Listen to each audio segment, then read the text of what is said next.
ফাঁকা ঢাকায় নাশকতার শঙ্কা নেই বললেন স্বরাষ্ট্র উপদেষ্টা। জাতীয় ঈদগাহে ঈদ জামাত সকাল ৮টায়।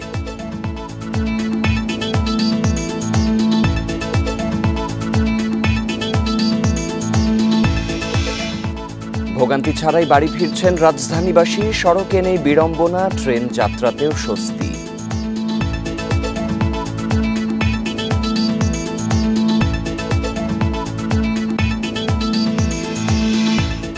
নাটোরের জেলা প্রশাসকের পুরনো বাংলো থেকে দ্বাদশ জাতীয় নির্বাচনের সিলমারা বিপুল ব্যালট উদ্ধার।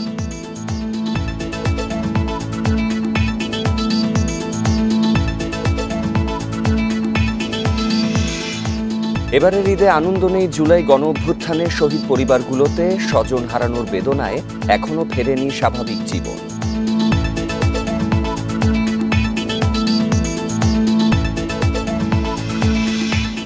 এবং মিয়ানমারে ভূমিকম্পে নিহত হাজার ছাড়ালো, আহত প্রায় ১৭০০। থাইল্যান্ডে নিখোঁজ শতাধিক।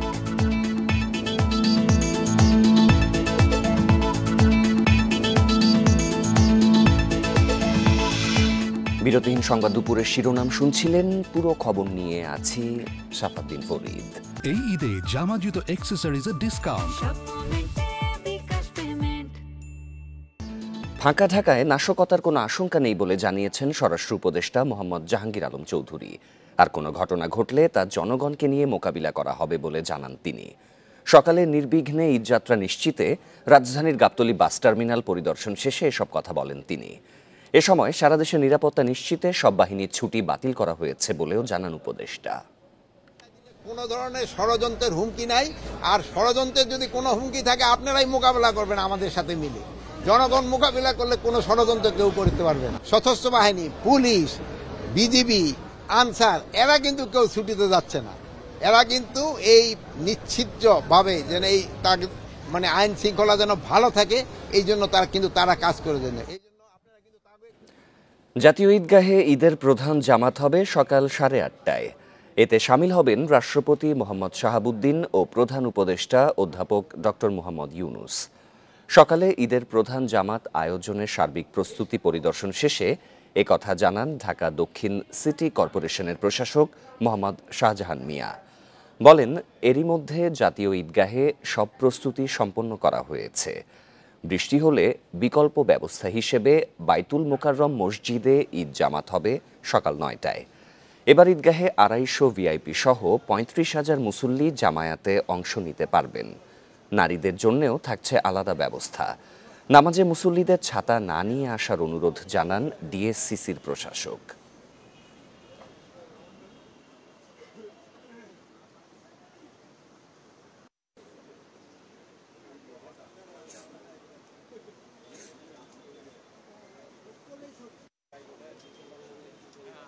আবহাওয়া অধিদপ্তরের পূর্বাভাস অনুযায়ী বৃষ্টির কোনো সম্ভাবনা নেই এবছর। আমরা সকল প্রতিকূল পরিস্থিতি মাথায় রেখেই আমরা প্রস্তুতি সম্পন্ন করেছি। আমরা আশা করছি মহামান্য রাষ্ট্রপতি, মাননীয় প্রধান উপদেষ্টা মহোদয় দুজনই জাতীয় ঈদগাহ ময়দানে ঈদের জামাতে অংশগ্রহণ করবেন। এটি আমাদের ঈদ আনন্দেরই বহুগুণে বাড়িয়ে দেবে। শহর থেকে গ্রাম সব জায়গায় জমজমাট ঈদের বেচা কেনা। ফুটপাত থেকে শুরু করে মার্কেট ও বিপণী বিতানগুলোতেও ভিড় ক্রেতাদের। বিক্রি বাড়ায় খুশি বিক্রেতারাও, তবে দাম নিয়ে কিছুটা অসন্তুষ্ট ক্রেতা।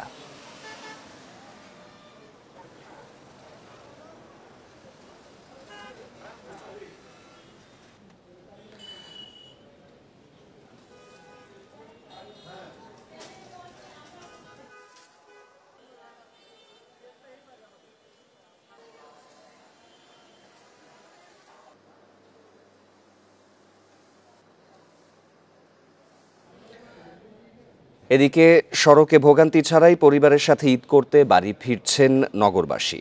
ভোর থেকেই বাস ট্রেনে রয়েছে যাত্রীর ভিড়, তবে গতকালের তুলনায় কিছুটা কম বলছে পরিবহন কর্তৃপক্ষ। তারা জানান, ছুটি দীর্ঘ হওয়াতে মানুষ ধাপে ধাপে ঢাকা ছাড়ছে। এতে এবার ঈদযাত্রা বেশ স্বস্তিদায়ক হয়েছে। আবার বাস টার্মিনালগুলোতেও টিকিট পেতে হয়নি তেমন কোনো ভোগান্তি, পাওয়া যায়নি বাড়তি ভাড়া আদায়ের অভিযোগ। এদিকে কমলাপুর রেলওয়ে স্টেশনে ভিড় থাকলেও সূচি মেনে ছেড়ে যাচ্ছে বেশিরভাগ ট্রেন। এতে স্বস্তির কথা জানিয়েছেন যাত্রীরা।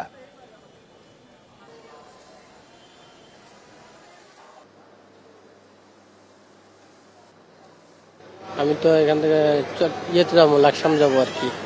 ইনশাল্লাহ ভালো আছে, খারাপ না, এত একটা জামজট নাই। না, এত কষ্ট হয় নাই, ঠিকই চলে, ভালোই লাগতেছে। ঈদ অনেকক্ষণ আগে আসছি, আমরা তো আসছি 7টার দিকে আসছি, এসে এখানে বসে আসছিলাম। এদিকে ঈদযাত্রায় সড়ক পথে বিভিন্ন স্থানে গাড়ির চাপ থাকলেও নেই দীর্ঘ যানজট।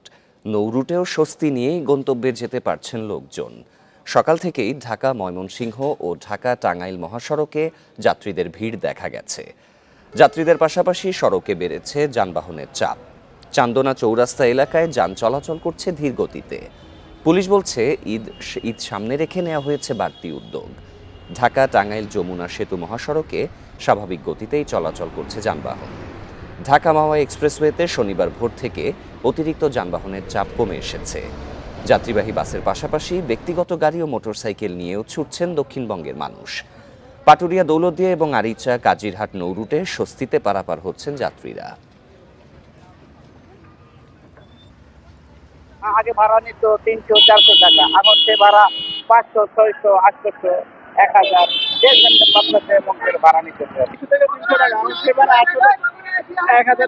সুন্দর ক্লিয়ার, গাড়ি ঘোড়া চালায় কোনো সমস্যা নাই, যানজট নাই। ঈদযাত্রার আরো খবর জানাতে রাজধানীর মহাখালী বাস টার্মিনাল থেকে যোগ দিচ্ছেন সহকর্মী নাহিদ কামাল।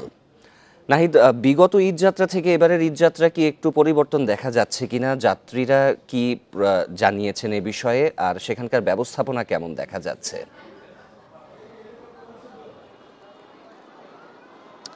জি, আসলে যদি আপনার শেষের প্রশ্নটা দিয়েই শুরু করি, একটু পরিবর্তন না, আমরা বিগত কয়েক বছর ধরেই যারা ঈদযাত্রা খবর সংগ্রহ করছিলাম সে তুলনায় এবারে চিত্র অনেকটাই ভিন্ন। বিশেষ করে রাজধানীর সবগুলো টার্মিনালেই, গাবতলী, সায়দাবাদ, মহাখালী সহ সবগুলো টার্মিনালেই খুব নিচ্ছিদ্র নিরাপত্তা ব্যবস্থা যেমন আছে, সেই সাথে যাত্রীরাও কিন্তু স্বস্তি প্রকাশ করেছে বেশিরভাগ ক্ষেত্রে এবং নির্বিঘ্নেই তাদের গন্তব্যে যেতে পারছে। এই মুহূর্তে আমি আছি রাজধানীর ঠিক মহাখালী বাস টার্মিনালে। এখানকার চিত্র যদি দেখানোর চেষ্টা করি, আসলে যেহেতু লম্বা ছুটি পেয়েছে, লম্বা ছুটির মধ্যে কিন্তু অনেকেই দেখা গিয়েছে ধাপে ধাপে তাদের পরিবার পরিজনকে, যেমন অনেকে আগেই পাঠিয়ে দিয়েছেন বাড়িতে, এর পরবর্তীতে যারা অফিসগামী যারা ছিলেন তারাও এখনও যাচ্ছেন এবং নির্বিঘ্নে যেতে পারছেন, অনেকে স্বস্তি প্রকাশ করেছেন।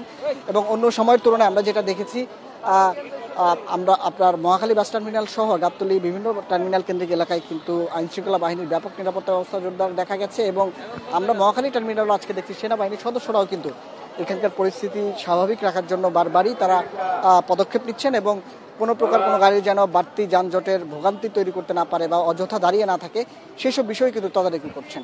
ভাড়ার বিষয়ে আমরা যাত্রীদের সাথে কথা বলেছি। অন্যবারের তুলনায় এবারের ঈদ যাত্রা কেন্দ্রিক যে ভাড়ার অন্য সময় আমরা দেখি বিপুল অভিযোগ যেমন থাকে, এবারের ক্ষেত্রে আজকের দিনের পরিসংখ্যানটা মহাখালী কেন্দ্রিক পরিসংখ্যানটা কিছুটা কম।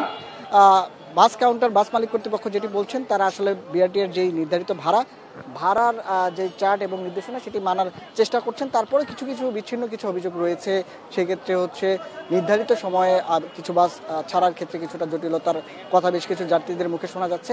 এই ছাড়া ভাড়ার ক্ষেত্রে দু একটি জায়গায় বিচ্ছিন্ন কিছু অভিযোগ রয়েছে। সেক্ষেত্রে কিছু দেখা যাচ্ছে যে কিছু অসাধু চক্র প্রতি বছরের মতো এবারও চাইছেন হয়তো যাতে করে বাড়তি ভাড়া আদায় করা যায় কিনা, কিন্তু সেসব বিষয় নিয়ন্ত্রণে এরই মধ্যে আইনশৃঙ্খলা বাহিনীর সদস্যরা এবং বিআরটির পক্ষ থেকে একাধিক টিম এই বাস টার্মিনাল কেন্দ্রিক এরিয়াতে কাজ করছে। এবং যেহেতু টার্মিনাল কেন্দ্রিক এরিয়াতে আমরা দেখি অন্য সময় নানান সময় ছিনতাইকারী এবং অজ্ঞান পার্টির খপ্পরে পরে অনেকেই সর্বস্ব হারানোর চিত্র আমরা কিন্তু বিগত দিনগুলোতেও দেখেছি এবং সেই সার্বিক বিষয় বিবেচনায় নিয়েই বাস মালিক সমিতি এবং বিআরটিএর সাথে হচ্ছে আইনশৃঙ্খলা বাহিনীর সমন্বিত একটি উদ্যোগ কিন্তু আমরা এই টার্মিনাল কেন্দ্রিক এরিয়াগুলোতে দেখেছি এবং বেশিরভাগ যাত্রীরাই বলছেন যেহেতু সড়কে ভোগান্তি কম থাকায় তারা নির্দিষ্ট সময় গন্তব্যে পৌঁছাতে পারবেন এমন আশা কিন্তু তারা করছেন। যাত্রাপথে ভোগান্তি কিছুটা কম হলেও হয়তো ফিরতি পথে কিছু পরিবহন গত কয়েকদিন আমরা দেখেছি নির্ধারিত সময় ঢাকা ফিরতে পারেনি, তবে সেই জটিলতা অনেকাংশেই কেটে গেছে। আজকে নাগাদ আমরা দেখছি নির্ধারিত সময় যেন তার বিভিন্ন পরিবহন বাসগুলো তাদের গন্তব্যে ছেড়ে যেতে পারে, সেই জন্য এরই মধ্যে নির্দেশনা যেমন আছে সেই সাথে তারা তাদের প্রচেষ্টার কথাও জানাচ্ছেন। সার্বিক পরিস্থিতি বলা চলে অন্য যে কোনো বারের তুলনায় এবারের ঈদ যাত্রা অনেকটাই স্বস্তির হচ্ছে, এমনটাই বলছেন নগরবাসী। এবং তবে তারা যেটি আশঙ্কা করছেন ঈদ যাত্রা স্বস্তির সাথে তারা যেন বাসাবাড়িতে তাদের নিরাপত্তাও নিশ্চিত করা যায় এবং যারা বাসাবাড়ি রেখে তাদের গ্রামে ঈদ করতে যাচ্ছেন তারা যেন নির্বিঘ্নে তারা বাসাবাড়ি হেফাজতে থাকে এবং নির্ধারিত সময় ঢাকা ফেরার পরে তাদের এই ঈদ উদযাপন যেন নির্বিঘ্ন করতে পারেন সেই প্রত্যাশাও কিন্তু নগরবাসী করেছেন। এই ছিল রাজধানীর মহাখালী বাস টার্মিনাল থেকে আমার কাছে সর্বশেষ। ঈদে বাড়ি ফেরা মানুষের খবর মহাখালী বাস টার্মিনাল থেকে জানাচ্ছিলেন সহকর্মী নাহিদ কামাল। শহর থেকে গ্রাম সব জায়গায় জমজমাট ঈদের বেচা কেনা। ফুটপাত থেকে শুরু করে মার্কেট ও বিপণী বিতানগুলোতেও ভিড় ক্রেতাদের। বিক্রি বাড়ায় খুশি বিক্রেতারাও, তবে দাম নিয়ে কিছুটা অসন্তুষ্ট ক্রেতা। ঈদের কেনাকাটায় ভিড় বেড়েছে চট্টগ্রামের মার্কেটগুলোতে। ফুটপাত থেকে শুরু করে শহরের প্রতিটি মার্কেটে গভীর রাত পর্যন্ত এমন ভিড়। ঈদ ঘিরে বিক্রি ভালো বলছেন বিক্রেতারা। বাচ্চার জন্য দেখতে আসলাম, আর আমার নিজের জন্য দেখতে আসলাম, পরিবারের জন্য দেখতে আসলাম। ফাউন্ডেশনের ইয়া কিনবো, কাজল কিনবো, তারপরে নেল পালিশ কিনতে আসছি। শপিং আমার জন্যই করছি, শার্ট নিছি, তারপর হচ্ছে যে টি শার্ট নিছি আর কি। একই চিত্র সিলেট নগরীর বন্দর বাজার, জিন্দা বাজার, নয়া সড়কের প্রতিটি মার্কেটে। ক্রেতারা বলছেন বৈচিত্র্যময় পোশাক পাওয়া গেলেও দাম কিছুটা বেশি। বিক্রেতাদের দাবি, উপকরণের দাম বাড়ায় পোশাকের দাম কিছুটা বেড়েছে। পছন্দসই কাপড় চোপড় আছে, দাম দর গতবারের তুলনায় একটু বেশি। ছেলেদের পোশাক যেগুলো আছে এগুলো দেশি প্রোডাক্টের উপরেই তারা ঝুঁকে নিছে, এবং দেশিগুলো আমাদের প্রোডাক্টও ভালো এবং দামেও মোটামুটি সাশ্রয় আছে। জয়পুরহাটের মার্কেটগুলোতেও বেড়েছে ক্রেতা। গত বছর ভারতীয় পোশাকের আধিক্য থাকলেও এবার সেই জায়গা নিয়েছে পাকিস্তানি থ্রি পিস, লেহেঙ্গা সহ বিভিন্ন পোশাক। পাকিস্তানি প্যাটার্নগুলো বেশি চলতেছে, পাকিস্তানি ডিজাইনগুলো মানে কাস্টমার এসে বলতেছে পাকিস্তানি ডিজাইনের কিছু দেখা। বর্তমানে এমন অবস্থা যে পাকিস্তানি ড্রেসে একদম মার্কেট ছেয়ে গেছে, সেই জন্য সবাই এখন পাকিস্তানি ড্রেসের প্রতি ঝুঁকতেছে। অনেকগুলো জামা কাপড় কিনেছি আমি আমার ভাই বোনের জন্য, বাবা মার জন্য, সবার জন্যই কিনেছি। মৌলভীবাজারের বড় শপিং মল থেকে শুরু করে গ্রামীণ হাট বাজারের দোকান সহ সব জায়গাতেই ভিড়। পরিবার পরিজন নিয়ে সবাই কিনছেন পছন্দের পোশাক, জুতা, কসমেটিক্স। তাপস সরকার, ইন্ডিপেন্ডেন্ট নিউজ। ঈদ কেনাকাটার আরো খবর জানাতে চট্টগ্রাম থেকে যোগ দেবেন সহকর্মী আলমগীর সবুজ। সবুজ, ঈদে তো চট্টগ্রামের কেনাকাটাতে মানুষের ভিড় বেড়েছে মার্কেটগুলোতে, তো দাম নিয়ে ক্রেতাদের মতামত কেমন দেখা যাচ্ছে?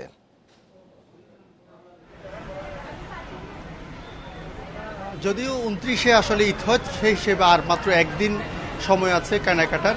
সেই হিসেবে বলা চলে যে এখন শেষ মুহূর্তের কেনাকাটা চলছে চট্টগ্রামের মার্কেটগুলোতে। বিশেষ করে এই মুহূর্তে আমরা যেটা দেখি সবসময় আসলে ঈদের কেনাকাটার পরে কিছু না কিছু বাকি থাকে, সেটাই এখন যে বাকি আছে সেটাই এখন চলছে। বিশেষ করে আমরা যদি বলি, এখন আপনি দেখছেন এখানে আমি যেখানে আছি যে মার্কেট, এখন মেয়ের এখানে লাইন ধরে হাতে মেহেদি দিচ্ছে, এবং আমরা এই মার্কেটে দেখেছি কয়েকটা স্পটে মেয়েরা শেষ মুহূর্তে তাদের সব জামা কাপড় জুতো কেনার পরে তাদের যেটা বাকি থাকে অর্নামেন্ট কিনা এবং হাতে মেহেদি লাগানো নতুন করে যে ফ্যাশন তৈরি হয়েছে সেটা এখন চলছে। আপনি দেখছেন মেয়ের এখানে লাইন ধরে এখানে মেহেদি লাগাচ্ছে হাতে, এবং এরকম কয়েকটা জায়গায় আমরা দেখেছি। এছাড়াও অন্যান্য মার্কেট ঘুরে আমরা দেখেছি আসলে মূলত আসলে মার্কেটের যে বড় ভিড় সেটা কমে গেছে, যেহেতু শেষ সময় চলে এসছে, এবং যেগুলি বাকি আছে সেগুলি চলছে। কেউ শেষ মুহূর্তে অনেক কিছু টুকটাক কেনাকাটা হয়নি সেগুলি কিনছে, এবং বিশেষ করে কাপড়ের দোকান আমরা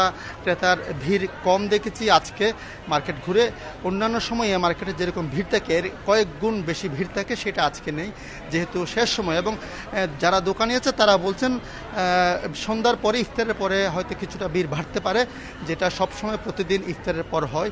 এবং আপনি যে প্রশ্নটা করলেন দরদামের বিষয়ে, আসলে দরদাম সবসময় যে ক্রেতারা বলেন তাদের মূল্য বেশি হচ্ছে, এবং বিক্রেতারা যেটা বলেন তারা বেশি দামে কিনতে হয়েছে সেটাও এবার বলছে। এবং অনেক মার্কেটে আমরা দেখেছি বেশি অতিরিক্ত দামের কারণে ভোক্তা অধিকার সংরক্ষণ অধিদপ্তর তারা অভিযান পরিচালনা করেছে, অনেককে জরিমানা করেছে। এবং এরপরও আমরা দেখেছি যে সমস্ত দোকানে তারা অভিযান পরিচালনা করে জরিমানা করেছে, লাখ লাখ টাকা জরিমানা করেছে, সে সমস্ত দোকানে আসলে দাম কমের আমরা দেখিনি। গতকাল আমরা চট্টগ্রামের মিমি সুপার সহ কয়েকটা মার্কেটে গিয়েছিলাম, সেটা আমরা দেখেছি যে সমস্ত দোকানে জরিমানা করেছে সেখানেও আসলে দামের কমতি নেই, এবং ঠিক আগের দামে একটা পাঞ্জাবি 10 থেকে 12,000 টাকা দামে বিক্রি করছে।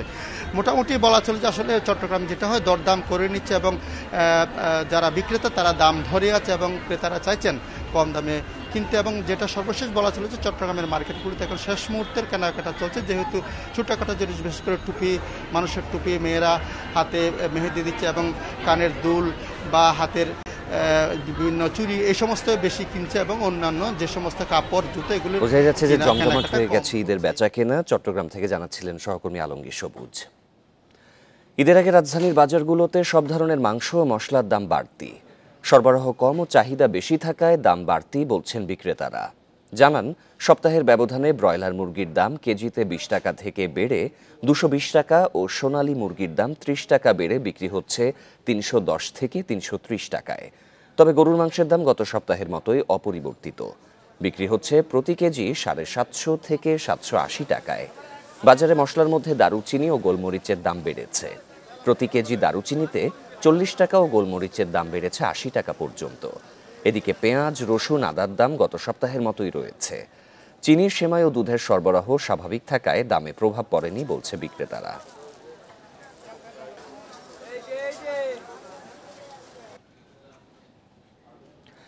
নাটোরে জেলা প্রশাসকের পুরনো ডাকবাংলো থেকে দ্বাদশ জাতীয় সংসদ নির্বাচনের বিপুল পরিমাণে ব্যবহৃত ব্যালট পেপার উদ্ধার করা হয়েছে।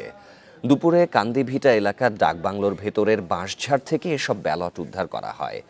জেলা প্রশাসনের পক্ষ থেকে জানানো হয়, জেলা প্রশাসকের পুরাতন বাংলোর ভেতরের পুকুরে অস্ত্র উদ্ধার অভিযান চলছিল।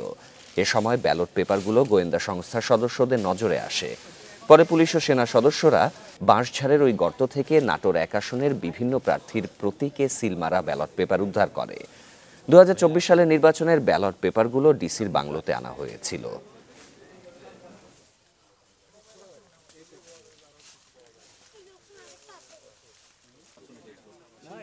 উপজেলা পরিষদ যখন নির্বাচন হয় তখন হচ্ছে গিয়ে স্থান সংকুলন না হয় ব্যালটগুলো আমাদের এই পুরাতন বাংলোতে এনে রাখা হয়।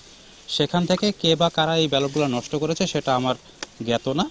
বাকি যে ব্যালটগুলো ছিল সেগুলো সবগুলো আমরা আমাদের নির্বাচন কমিশনের যে টেন্ডার হয়েছে তাদের টেন্ডারকে আমরা ফেরত দিয়ে দিয়েছি। এবং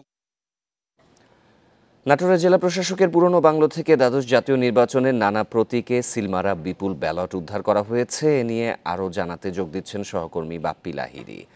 বাপ্পি, অভিযানে আইন শৃঙ্খলা বাহিনী এবং গোয়েন্দারা যে ব্যালটগুলো পেয়েছে সেগুলোর ব্যাপারে কি ব্যবস্থা নেওয়া হবে?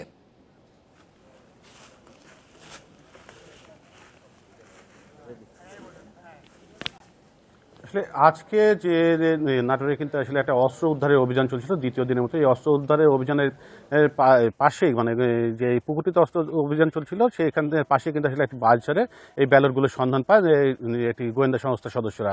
এরপরে কিন্তু আসলে জেলা প্রশাসকের পক্ষ থেকে এবং পুলিশের পক্ষ থেকে এখানে কিন্তু আসলে আইনশৃঙ্খলা বাহিনীর সদস্যরা আসে। তারা এসে একটি গর্ত থেকে কিন্তু আসলে বিপুল পরিমাণ যে ব্যালট পেপার, কিছু ব্যালট পেপার ব্যবহৃত, কিছু ব্যালট পেপার অব্যবহৃত। তো আমরা এখন পর্যন্ত যেটা দেখেছি যে এখানে শুধুমাত্র নাটোর 1 আসনে, যেটা লালপুর বাগাতিপাড়া আসনের যে নির্বাচনের ব্যালট পেপারগুলো, সেই ব্যালট পেপারগুলো এখান থেকে উদ্ধার করা হয়েছে। তবে এখানে যে আমরা আরেকটু জানতে পেরেছি যে এখানে আরও কিছু অন্যান্য আসনে যে ব্যালট পেপার সেগুলো থাকার সম্ভাবনা এখানে রয়েছে। আসলে বিষয়টা জানার পর কিন্তু আসলে নাটোরের পুলিশ সুপার এবং রাজশাহী রেঞ্জের ডিআইজি মহোদয় কিন্তু আসলে ঘটনাস্থল পরিদর্শন করেছেন। তারা পরিদর্শন করে এখানে আসলে কি ঘটনা, কিভাবে এখানে ব্যালট পেপারগুলো আসলো এবং এই ব্যালট পেপারগুলো সর্বশেষ কি করা হবে সেই বিষয়গুলো নিয়ে আসলে তদন্তের দিন রেখেছেন এবং পরবর্তীতে এই বিষয়ে কিন্তু আসলে তারা আমাদেরকে জানাবেন। তবে এখন পর্যন্ত আমরা যেটা দেখেছি যে এইখানে যে পরিমাণে একটা বড় গর্ত রয়েছে, এই গর্ততে যেগুলো দেখা যাচ্ছে তার বাইরেও কিন্তু আসলে এই ব্যালট পেপারগুলো ডিস্ট্রয় করার জন্য আমরা একটা পানির পাইপের লাইনও দেখেছি যে এখানে আসলে পানির পাইপ দিয়ে এই ব্যালট পেপারগুলো ডিস্ট্রয় করার চেষ্টা করা হয়েছিল। আসলে তারপরেও কিন্তু আমি এখানকার যে একটা সোর্স মাধ্যমে আমরা জানতে পেরেছিলাম যে এখানে আসলে এই গর্তটা প্রায় 30 ফিটের মতো একটা গর্ত করা হয়েছে, যেখানে প্রায় 100-র উপরে বস্তা ব্যালট পেপার কিন্তু এখানে ফেলা হয়েছে। এরকম একটু তথ্য কিন্তু আমরা পেয়েছি। তবে এই তথ্যগুলো তো আসলে জেলা প্রশাসনের পক্ষ থেকে এখন পর্যন্ত নিশ্চিত করতে পারছে না। এখানে এনডিসি যিনি ছিলেন তিনি কিন্তু আসলে আমাদের প্রাথমিকভাবে জানিয়েছিলেন যে আসলে অনেক ব্যালট পেপার এখানে আছে বলে আমাদের মনে হচ্ছে, তবে কি পরিমাণ আছে সেটা কিন্তু আসলে এখন তারাও স্বীকার করতে চাচ্ছে না। সব মিলিয়ে এই ব্যালট পেপারগুলো নিয়ে কিন্তু আসলে নাটোরে এই আইন শৃঙ্খলা বাহিনী বা সাধারণ মানুষের মধ্যে কিন্তু আসলে ধূমরজাল সৃষ্টি হচ্ছে। যে গতকালকে একদিকে এই ব্যালট পেপার যেখান থেকে উদ্ধার হলো তার পাশে যে পুকুর রয়েছে সেই পুকুর থেকে আসলে 6টি আগ্নেয়াস্ত্র উদ্ধার করা হয়েছে। পুলিশ এই 6টি আগ্নেয়াস্ত্র উদ্ধার করার পরে কিন্তু আজকে এই পুকুরে আর কোনো অস্ত্র রয়েছে কিনা সেটা দেখার জন্য এখান থেকে আসলে পুকুরের পানি সেচার একটা ব্যবস্থা করেছে। এই পানি শুকানোর পর কিন্তু এখানে আরও অস্ত্র উদ্ধারের অভিযান চলবে। এখন পর্যন্ত আইন শৃঙ্খলা সদস্যদের ইয়েতে রাখা হয়েছে, গণ্ডিতে রাখা হয়েছে যে আসলে এখানে মানে প্রায় সতর্ক অবস্থায় এখানে সবকিছু রাখা হয়েছে, কোনো রকমে যাতে এখানে কোনো বাইরের কোনো মানুষ এসে কোনো কিছু এখান থেকে নিয়ে যেতে পারে না পারে সেই ব্যবস্থা কিন্তু এখানে আইনশৃঙ্খলা সদস্যরা নিয়োজিত আছে।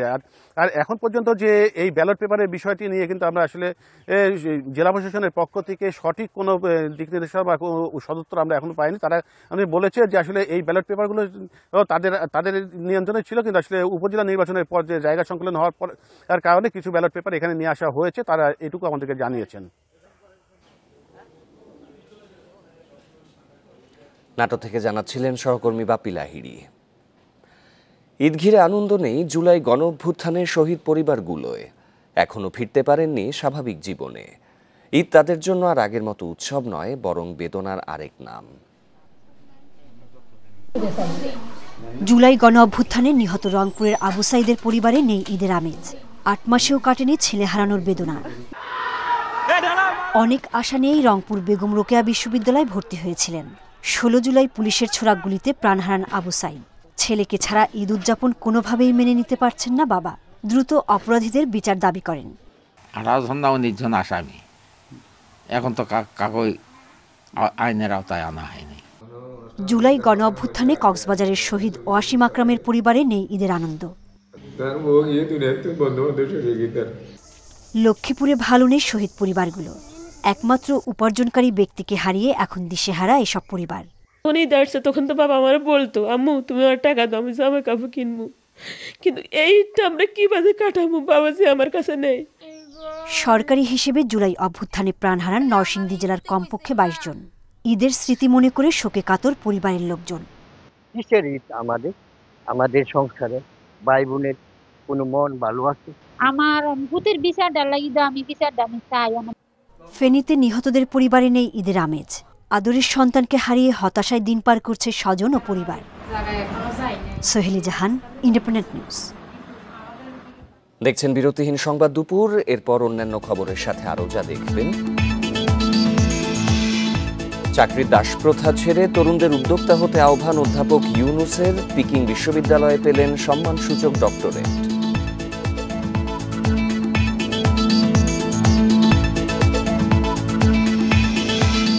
ঢাকা খুলনা সহ 17 জেলায় মৃদু তাপপ্রবাহ। আজ থেকে আরও বাড়বে গরম। ঈদে নেই বৃষ্টির পূর্বাভাস।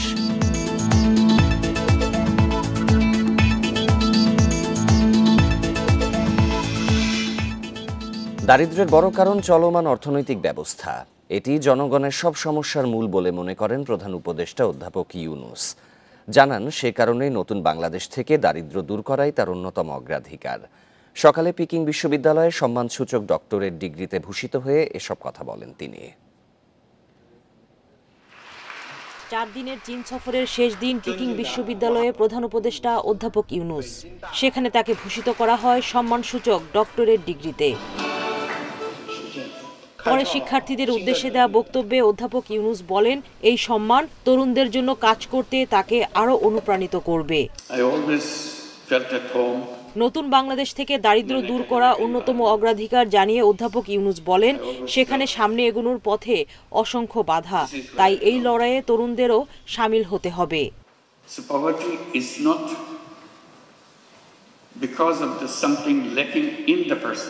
দারিদ্র্য দূর করাই আমাদের অন্যতম অগ্রাধিকার। আমরা প্রত্যেক নাগরিকের অংশগ্রহণ চাই নিজ দেশের উন্নয়নে। তবে আমাদের এগিয়ে যাওয়ার পথ সহজ নয়, অসংখ্য বাধা আছে। উন্নয়নের জন্য আমার দেশের অসংখ্য তরুণ যুদ্ধ করে যাচ্ছে।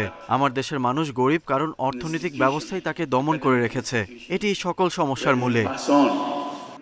এ সময় তরুণদের উদ্দেশ্যে প্রধান উপদেষ্টা আরও বলেন, চাকরি দাসপ্রথারই চলমান ধারা, তাই তাদের দেন স্বাধীন উদ্যোক্তা হওয়ার পরামর্শ।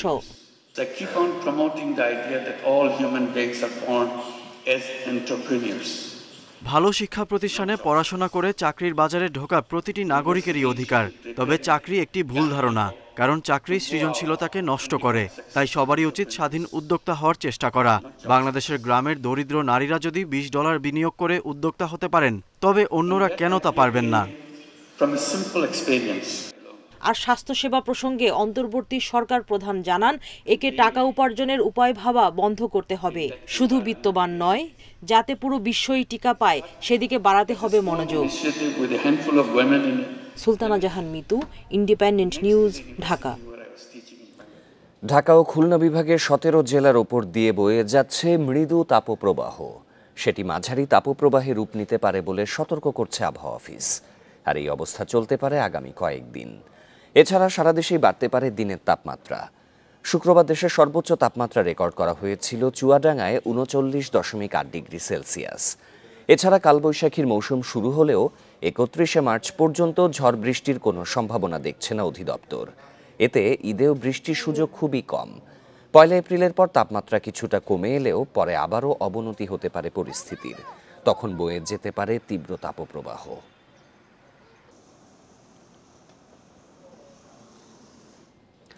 বরগুনার পাথরঘাটায় বাসের চাপায় মোটরসাইকেল আরোহী 3 ভাই নিহত হয়েছেন। লক্ষ্মীপুরে বাসের ধাক্কায় অটোরিকশা যাত্রী মা ছেলের মৃত্যু হয়।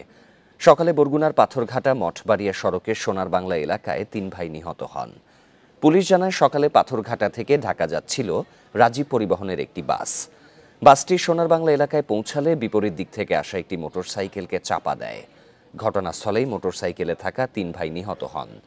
নিহতরা হলেন মঠবাড়িয়া উপজেলার টিকিকাটা ইউনিয়নের নাসির খানের ছেলে মোহাম্মদ নাইমুজ্জামান শুভ, মোহাম্মদ শান্ত ও মোহাম্মদ নাদিম।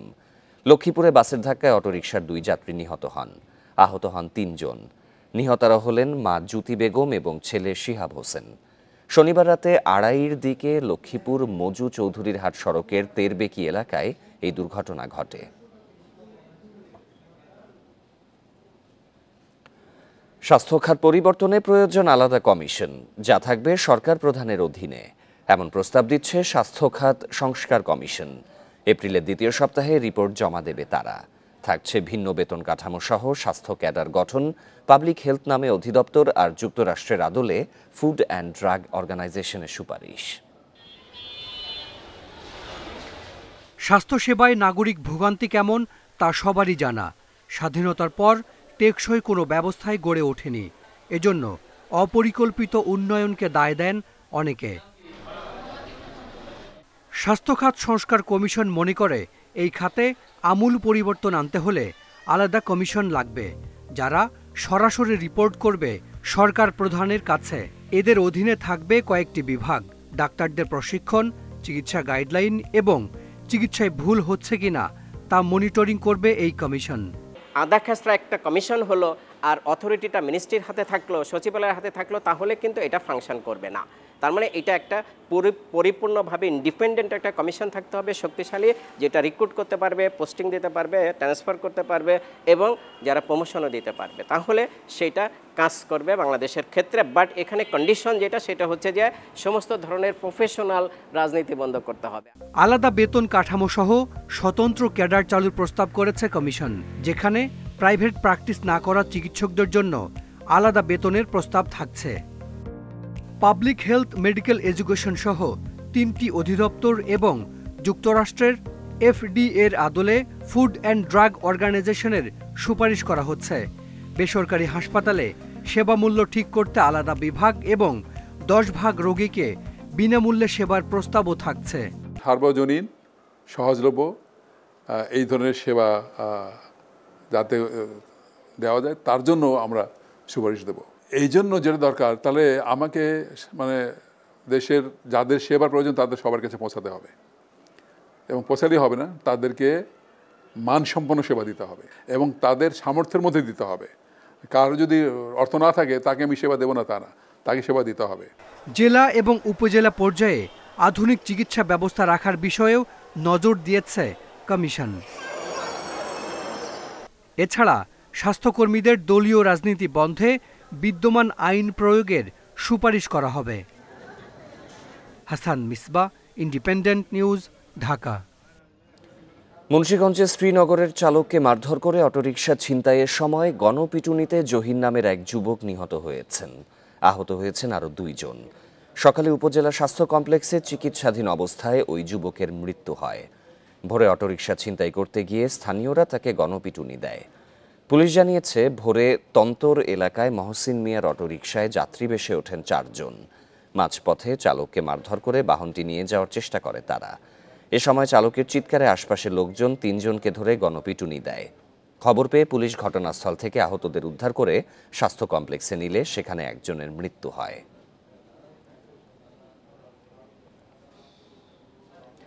পবিত্র ঈদ উল ফিতর উপলক্ষে টানা 8 দিনের জন্য হিলি ও বাংলাবান্ধা স্থলবন্দর দিয়ে আমদানি রপ্তানি কার্যক্রম বন্ধ ঘোষণা করা হয়েছে। তবে ভারত ও বাংলাদেশের মধ্যে পাসপোর্টধারী যাত্রীদের যাওয়া আসা স্বাভাবিক রয়েছে। হিলি C&F এজেন্ট অ্যাসোসিয়েশন জানিয়েছে, ঈদ উল ফিতরের জন্য 29 মার্চ থেকে 5 এপ্রিল পর্যন্ত টানা 8 দিনের জন্য বন্দর দিয়ে আমদানি রপ্তানি সহ সব কার্যক্রম বন্ধ ঘোষণা করা হয়েছে। আমদানি রপ্তানি বন্ধের বিষয়ে ভারতীয় ব্যবসায়ীদের পত্রের মাধ্যমে জানানো হয়েছে বলে জানায় বন্দর কর্তৃপক্ষ। ঈদের ছুটি শেষে আগামী 6 এপ্রিল থেকে বন্দরে কার্যক্রম পুনরায় চালু হবে বলেও জানায় তারা। এই ছিল বিরতিহীন সংবাদ দুপুরে। ধন্যবাদ সবাইকে।